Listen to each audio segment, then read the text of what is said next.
जी जल कहिड़े बीजल आंदी ही तुम्बे जी तान सिर जी सट दे थो आछे हर को दोरा दान सिर जी सट दई थो आछे हर को दोरा दान मुंहिंजा गीत घुटई थे कायर हाणे कीअं कंदे वो घर जी गूंजी हिन धरतीअ जी 70 लख ज़बान ही शेख हयात जो कलाम मां सम्झां थो 40-50 साल पुराणो आहे। उन वक़्तु सिंध जी आबादी एतिरी 70 लख हुई, 70 लख। हाणे त वधी जेको आहे सो करोड़नि खे वञी पहुती आहे, 2.5-3 करोड़ आबादी आहे। अञा के 5 करोड़ था चवनि, सिंध में ॿियूं लोधूं पचील थियूं आहिनि। शेख हयात ॾाढो ख़ूबसूरत गज़ल आहे, अचो ॿुधो। ओ मुंहिंजा गीत घुटई थे कायर हाणे कीअं कॾहिं घर जी गूंजी हिन धरतीअ जी 70 लख ज़बान जी जल कहिड़ी ओ जी जल कहिड़ी ॿी जल आंदी हीअ तुंबे जी तान सिर जी सट ॾेई थो आछे हर को दोहरा दान ओ मिल मां था मज़दूर अचनि या वाघ खणनि था विख चीते जीअं कुझु चेते आया खेड़े खेत किसान जी जल कहिड़ी ॿी जल आंदी हीअ तुंबे जी तान ओ गूंगा माण्हू बोड़ा माण्हू माण्हू बूथ बदल ओ गूंगा माण्हू बोड़ा माण्हू माण्हू बूथ बदल ललकारूं ललकारूं थी विया ओ ललकारूं ललकारूं थी विया लुॾी विया ऐवान जी जल कहिड़ी ॿी जल आंदी हीअ तुंबे जी तान सिर जी सट ॾेई थो आछे हर को दोहरा दान ओ घनन घन घन धरती गूंजी ओ घनन घन घन धरती गूंजी जनता जागी अॼु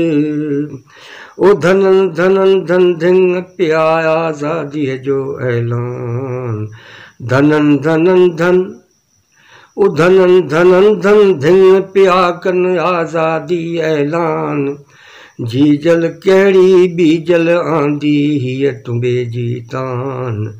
सिर जी सट ॾेई थो आछे हर को दोहरा दान ओ झनन झनन झणकार अचे थी ज़ंजीर टुटी ओ झनन झनन झणकार अचे थी था ज़ंजीर टुटनि ओ कनन कनन में वाजट आया ओ कनन कनन में वाजट आया ज़ूम भगा ज़िंदान ओ ज़ूम भगा ज़िंदान जी जल कहिड़ी ॿी जल आंदी ओ जी जल कहिड़ी ॿी जल आंदी हीअ तुंबे जी तान सिर जी सट ॾेई थो आछे हर को दोहरा दान ओ छनन छनन मां आग उॾाणी ओ छनन छनन मां आग उॾाणी पताऊ भोला ओ तनन मनन मां जरकी निकता ओ तनन मनन मां जरकी निकता आपे जा अपमान जी जल कहिड़ी ॿी जल आंदी ओ जी जल कहिड़ी ॿी जल आंदी हीअ तुंबे जी तान सिर जी सट ॾेई थो आछे हर को दोहरा दान ओ पनन पनन में ॿुट अचे थी ओ पनन पनन में ॿुट अचे थी पहिरीं पोइ अयाज़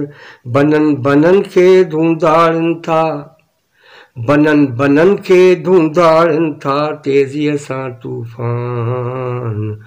तेज़ीअ सां तूफ़ान ओ जी जल कहिड़ी ॿी जल आंदी ओ जी जल कहिड़ी ॿी जल आंदी हीअ तुंबे जी तान सिर जी सट ॾेई थो आछे हर को दोहरा दान हर को आछे दोरादान। शाइर आहिनि, शाइरनि जा ख़्वाब आहिनि, ख़्याल आहिनि, उहे ज़रूरु साझा थींदा। हींअर ज़रूरत आहे हिन शेख अयाज़ जे हिन पुकार जी, हिन सॾ जी। अॼु सिंध खे, पंहिंजे धरती खे, पंहिंजे समाज खे बचाइण जे लाइ सभिनी माण्हुनि खे पंहिंजो पंहिंजो किरदारु अदा करणो पवंदो। महिरबानी।